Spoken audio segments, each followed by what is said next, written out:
வீட்டோரங்களில் மரக்கிளைகள் சாஞ்சிருந்தா அதை கொஞ்சம் அகற்றுங்க. ஏன்னா இந்த மாதிரி பாம்புகள் மரக்கிளைகள் மூலயமா ட்ராவல் ஆகி நம்ம வீட்டுக்கு வரத்துக்கு வாய்ப்பு இருக்குது. ஏன்னா நம்ம வீட்டில் எலிகள் இருக்கும். அந்த எலிகளை ஆகாரமாக சாப்பிட்றதுக்கு இந்த பாம்பு மரக்கிளைகள் மூலயமா ட்ராவல் ஆகி நம்ம வீட்டுக்கு வரலாம். அதனால் நம்ம வீட்டை சார்ந்து இருக்கிற மரத்தை அகற்றுங்க. அப்போ தான் இந்த மாதிரி பாம்புகள் வீட்டு மேலே ஏறுறதை தவிர்க்க முடியும். அப்படி தான் இன்றைக்கி ஒரு ரெஸ்க்யூ போனோம். அவங்க வீட்டு பரண் மேலே ஒரு பாம்பு பார்த்ததா சொல்லி கூப்பிட்டுருந்தாங்க.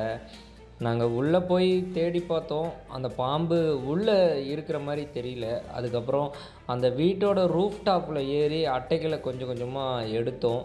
எடுத்தப்போ உள்ளே தான் இருந்தது. உள்ளே இருந்தது ஒரு ராட் ஸ்னேக், அதாவது சாரை பாம்பு. இந்த பாம்புனால மனிதர்களுக்கு எந்த ஒரு ஆபத்து இல்லை தான். ஆனால் அந்த பாம்பை பார்த்துட்டு அந்த வீட்டுக்காரர் பயந்துட்டாங்க. அதுக்கப்புறம் அட்டைகளை ஒன்று ஒன்றா கழட்டி அந்த பாம்பை பத்திரமா சேஃபாக அந்த பாம்பை பிடிச்சிட்டோம். இந்த மாதிரி பாம்புகளை பார்த்தா அடிக்காதீங்க. உங்கள் நியர்பையில் இருக்க ஃபாரஸ்ட் டிபார்ட்மெண்ட்க்கோ இல்லை ஃபயர் டிபார்ட்மெண்ட்க்கோ கால் பண்ணுங்கள். கண்டிப்பாக ரெஸ்க்யூ பண்ணிக்குவாங்க. இந்த மாதிரி பாம்புகளை பிடிக்கவோ அடிக்கவோ செய்ய வேண்டாம் தயவுசெய்து. பாம்புகள் நம்ம வீட்டுக்கு வர காரணம் நாம் சுத்தபத்தமாக வச்சுக்கலைன்னா இந்த மாதிரி பாம்புகள் வரும். அதனால் நாம் வசிக்கக்கூடிய இடத்த தூய்மையாக வச்சுக்கிங்க. இந்த மாதிரி பாம்புகள் வரதை தவிர்த்து